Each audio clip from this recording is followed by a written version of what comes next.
欢迎来到勾勾共好发，我是怡姐，我是敏华。敏华，你知道吗？最近公司附近开了好多家餐厅哦，但是其中这一家我最想要带你去吃，因为它是我爱吃的日本料理。你说日本料理，我真的好喜欢哦。只是说到日本料理，日本料理怎么讲呢？日本料理的客家话叫做日本料理，日本料理就是日本料理没错。而在其中呢，你最喜欢吃的是什么呢？当然就是桑喽。桑就是生鱼片了，我也好喜欢吃哦，因为它总是令人一片接一片，一口接一口的。其实桑呢要好吃，除了新鲜，还有师傅的刀工很重要之外呢，还得要有好的 toyu， 还有呢这个 wasabi。说到 toyu 就是酱油了，没错。而其实日本料理当中就选择非常多所以很多人很喜欢哦。不过我们今天要教大家的就是爸爸喜欢吃日本料理这句话要怎么说呢？这句话应该要教给大家的是阿爸好生日本料理，阿爸好生日本料理。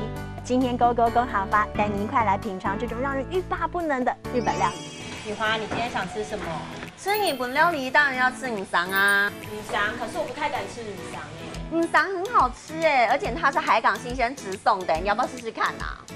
好吧，那我们来试试看好了。可以试试看它的桑哦，你也可以吃好，那我们今天就点一个桑跟一个哦。小姐麻烦你，我要一份桑，然后一叶干、炭烤青椒跟无花果。嗨，师傅，摩利山西一球，お願いします。有。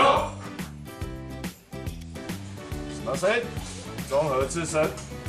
吃桑啊，你一定要加 toyu， 然后再加上 wasabi， 这样子呢是最对味的哦。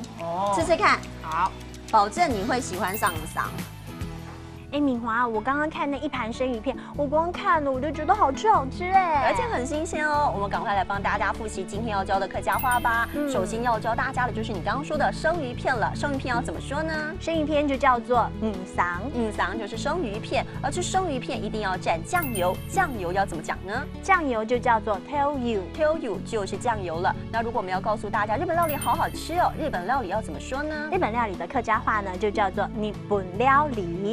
日本料理就是日本料理了。那如果我们要告诉大家的是呢，爸爸喜欢吃日本料理，这句话怎么讲呢？这句话要教给大家的是阿爸好生日本料理，阿爸好生日本料理。今天勾勾共好发，带你一块来吃好吃的日本料理哦。我们再会，拜拜。